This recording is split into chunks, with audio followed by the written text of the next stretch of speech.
প্রতি কল্পে কল্পে রাম এবং রাবণের যুদ্ধ হয়।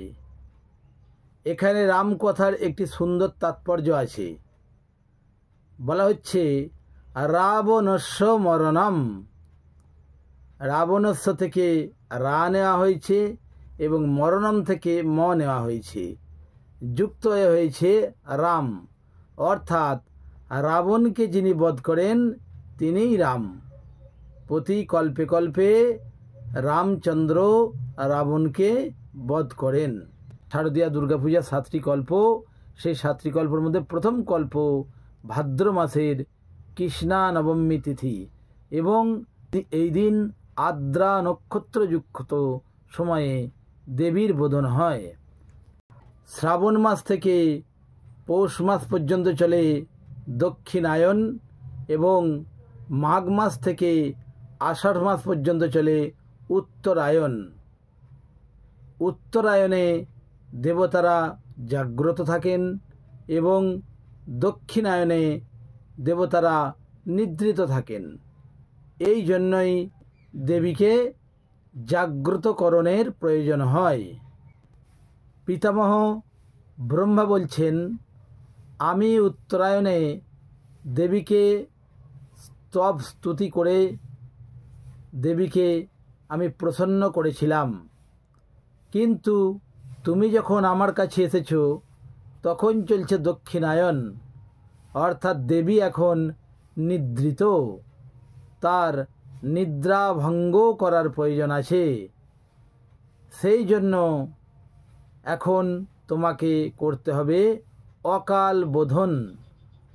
কন্যায়াং কৃষ্ণপক্ষে তু পূজয়িত্বা দুভের দিবা নবম্যাং বোধয়ে দেবীং গীতবাদিত্র নিঃসনৈ অসমর্থে ষষ্ঠাং সায়ম। এটি রয়েছে কালিকা পুরাণে ও লিঙ্গ পুরাণে। বলা হচ্ছে ষষ্ঠাং বিল্লতর বোধ সায়ং সন্ধ্যাসু কারয়েত বোধয়েত বিল্ল শাখায়াং ষষ্ঠাং দেবী ফলে সূচ। বিধি হচ্ছে কৃষ্ণ নবম্যাদি কল্পে বোধন হবে আদ্রাযুক্ত নবমীতে দিবাভাগে পূর্বাহ্নে, আর ষষ্ঠীতে যেটি হবে সেটি হচ্ছে সন্ধ্যায়, অর্থাৎ আমরা আশ্বিন মাসের যে শুক্লপক্ষের ষষ্ঠী তিথিতে যেটা হবে সেটি বলা হচ্ছে সায়াহ্নে। তবে অন্য কল্পে অর্থাৎ প্রতিপদাদি বা ষষ্ঠাদি বা সপ্তমাদি কল্পে ষষ্ঠীর সন্ধ্যায় বোধন হইবে, এবং যেদিন সন্ধ্যাতে ষষ্ঠী তিথি প্রাপ্ত হবে সেই দিনেই ষষ্ঠীর বোধন হইবে। এছাড়াও উভয় দিন যদি সন্ধ্যাতে ষষ্ঠী প্রাপ্ত না হয়, যেদিন পূর্বাহ্নে ষষ্ঠী থাকিবে সেই দিনেই পূর্বাহ্নে ষষ্ঠীর বোধন হইবে, ইহার কোনো বদল হইবে না। এখানে একটি জিনিস আমাদের কাছে স্পষ্ট হয়ে গেল, বোধনের নিয়ামক তিথি দুটি, একটি ভাদ্র মাসে কৃষ্ণা নবম্যাদি কল্প, আর একটি হচ্ছে আশ্বিন মাসে শুক্লপক্ষের ষষ্ঠাদি কল্প। এখন যে বিষয়টি বিশেষভাবে বলা হচ্ছে যে ষষ্ঠীতেও সন্ধ্যায় বোধন করার কথা বলা হয়েছে, কিন্তু যদি 2 দিন ষষ্ঠী সন্ধ্যাবেলাতে না পাওয়া যায় তখন দিবাভাগে বোধনটি হবে, এইটির কথা বলা হচ্ছে। আরেকটি সুন্দর তথ্য আমরা এখান থেকে জানতে পাচ্ছি। বলা হচ্ছে যে যেদিন সন্ধ্যাতে ষষ্ঠী তিথি প্রাপ্ত হবে সেই দিনই ষষ্ঠীর বোধন হবে। এছাড়া উভয় দিনই যদি সন্ধ্যাতে ষষ্ঠী প্রাপ্ত না হয় তবে যেদিন পূর্বাহ্ন থাকিবে সেদিনেই ওই বোধনটি ষষ্ঠী, মানে পূর্বাহ্নে ষষ্ঠী থাকিবে সেদিনই ওই বোধনটি সম্পূর্ণ করিতে হইবে, ইহার কোনো অন্যথা হইবে না। বোধন মাত্রই ষষ্ঠী তিথিতেই হইবে। এরপর আসব ঐং শব্দটি নিয়ে। ঐং রাবণস্য বধার্থায় রামস্নানুগুহায় চ অকালে ব্রহ্মণা বোধে দিব্যাস্তয়ী কিতপুরা। এটি আমরা পাচ্ছি। এই ঐং কেন বলা হচ্ছে?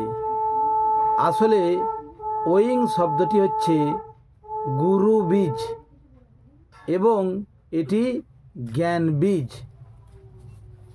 একাধারে গুরু বীজ, একাধারে জ্ঞান বীজ। আমরা জানি গু শব্দের অর্থ হচ্ছে অন্ধকার, রু শব্দের অর্থ আলো, অর্থাৎ যিনি অন্ধকার থেকে আলোর পথে নিয়ে আসেন তিনিই হচ্ছেন গুরু। এখানে দেবীকে শ্রীরামচন্দ্র গুরু হিসেবে সম্বোধনও করছেন।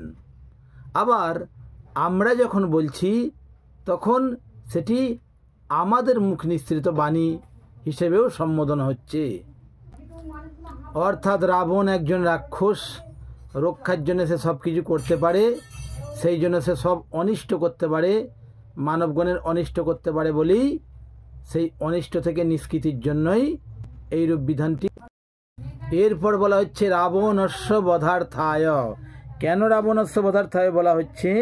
কারণ রাবণ একজন রাক্ষস, সেই রাক্ষসকে বধ করার নিমিত্ত এই বিষয়টি বলা হচ্ছে, বধ করার নিমিত্ত, কারণ তিনি অনিষ্টকারী, তিনি নিজেকে রক্ষার জন্য সব কিছুই করতে পারেন। তারপর বলা হচ্ছে রামস্নানু গুহায় চ, অর্থাৎ এখানে রামস্নানু অর্থাৎ রা অর্থে অগ্নিবীজ, এটি আমরা জানি, আ অর্থে দেবতা আর ম অর্থে মর্জিত করা, অর্থাৎ অকালে ব্রহ্মণা বোধে, অর্থাৎ সমস্ত জ্ঞান বিনষ্ট শেষ হয়ে গেছে। কার? রাবণের। রাবণ একাধারে ব্রাহ্মণ হইলেও সেই বোধ তিনি হারিয়ে ফেলেছেন। দেব্যাস্তৈকিত পুরা, অর্থাৎ হে দেবী আপনি এই ব্রাহ্মণের বোধকে ফিরিয়ে দিন। সামগ্রিক বোধনের এই মন্ত্রের তাৎপর্য অনুসারে যতক্ষণ না একটি মানুষের বোধজ্ঞান জাগ্রতি হচ্ছে ততক্ষণ সকল ক্রিয়ায় নিষ্ফল, এটি বোধনের তাৎপর্য।